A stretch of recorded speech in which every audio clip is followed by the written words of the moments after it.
Salut! Bienvenue dans ce guide de première utilisation de Xtool F1. Dans cette vidéo, nous parlerons des éléments auxquels vous devez prêter attention lorsque vous débutez avec la machine. Cette vidéo comporte 3 parties. Dans la première partie, nous nous concentrerons sur la façon de mettre correctement sous tension la machine. Ensuite, nous passerons à parler de la connexion USB. À la fin, nous vous montrerons comment obtenir la bonne mise au point laser. Assurez-vous que l'interrupteur d'arrêt d'urgence n'est pas déclenché. Si on appuie dessus, la machine ne sera pas alimentée. Tournez-le dans le sens des aiguilles d'une montre pour le réinitialiser. Vous pouvez maintenant allumer l'interrupteur d'alimentation pour démarrer la machine. N'oubliez pas de retirer la protection de lentille. Sinon le laser bleu sera bloqué. Enlève-le pour que le laser bleu puisse sortir.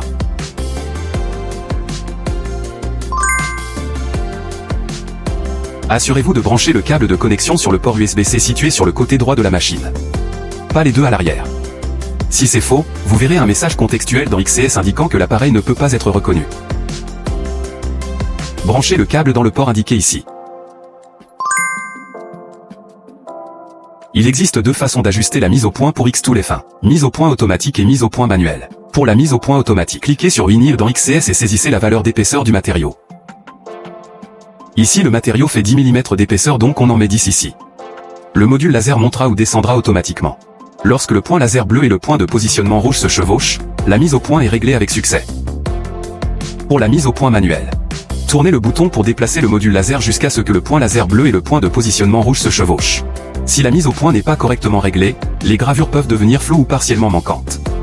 Pour voir la différence, nous traiterons le même motif avec un laser bleu et rouge avec la bonne et la mauvaise mise au point pour comparer. Utilisez le laser bleu pour préparer un traitement et appuyez sur le bouton pour démarrer.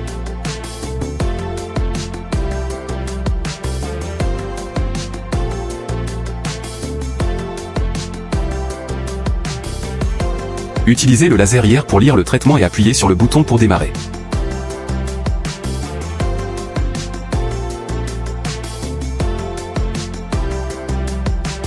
Maintenant, comparons le résultat.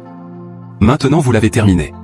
Ok, maintenant nous avons passé en revue les choses auxquelles vous souhaitez prêter attention. Nous espérons que cette vidéo vous sera utile. Si vous avez des questions, n'hésitez pas à contacter notre support.